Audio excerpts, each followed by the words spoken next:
சாமந்தி saplings almost old orders எல்லாமே dispatch பண்ணியாச்சுங்க. எல்லோரும் உங்களோட நம்பரை செக் பண்ணிக்கோங்க. நார்மல் எஸ்எம்எஸ் மெசேஜ் இல்லாட்டி வாட்ஸ்அப் மெசேஜ் ரெண்டுத்துல எதுலையாவது ஒன்றுத்துல நாங்கள் உங்களுக்கு மெசேஜ் கொடுத்துருப்போம். ட்ராக்கிங் நம்பர் வந்து DPI அப்படின்னு ஸ்டார்ட் ஆகும். நிறைய பேர் DP11 அப்படின்னு சொல்லிட்டு சர்ச் பண்ணுறீங்க, அது வரமாட்டேங்குது அப்படின்னு சொல்லிட்டு எங்ககிட்ட சண்டைக்கே வரீங்க.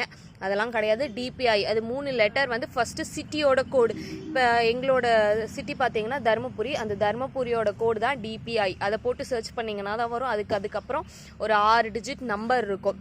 ஓகேங்களா? ரெகுலராக ஃபாலோ பண்ணிக்கோங்க. 2 நாளுக்குள்ளே உங்களுக்கு வரலன்னா கண்டிப்பாக எங்களுக்கு அப்டேட் பண்ணுங்கள். எங்கள் சோர்ஸ் மூலயமா உங்களோட கொரியர் ஆஃபீஸ் நம்பர் கிடச்சிச்சின்னா நாங்கள் உங்களுக்கு ஃபார்வர்ட் பண்ணி விடுறோம். ஓகேங்களா? யாருக்காவது இன்னுமே டிஸ்பேச்சிங் டீட்டெயில்ஸ் வரல, சாமந்தி மட்டும் நான் சொல்கிறது, பிளான்ஸ் எல்லாமே இன்னும் பெண்டிங் இருக்குது. சாமந்தி டிஸ்பேச்சிங் டீட்டெயில்ஸ் வரலன்னா மெசேஜ் பண்ணுங்கள், செக் பண்ணி பார்த்துட்டு உங்களுக்கு நாங்கள் அப்டேட் பண்ணுறோம். நீங்கள் 2-3 நம்பர் தந்திருக்கீங்கன்னா ஏதாவது ஒரு நம்பருக்கு தான் நாங்கள் அப்டேட் கொடுத்துருப்போம். எல்லா நம்பர்ஸ்க்கும் அப்டேட் கொடுக்க மாட்டோம். அதை ஃபாலோ பண்ணிக்கோங்க. அது எல்லாமே தரவாக செக் பண்ணிவிட்டு அதுக்கப்புறம் ஒரு வாட்டி எங்களுக்கு மெசேஜ் கொடுங்க.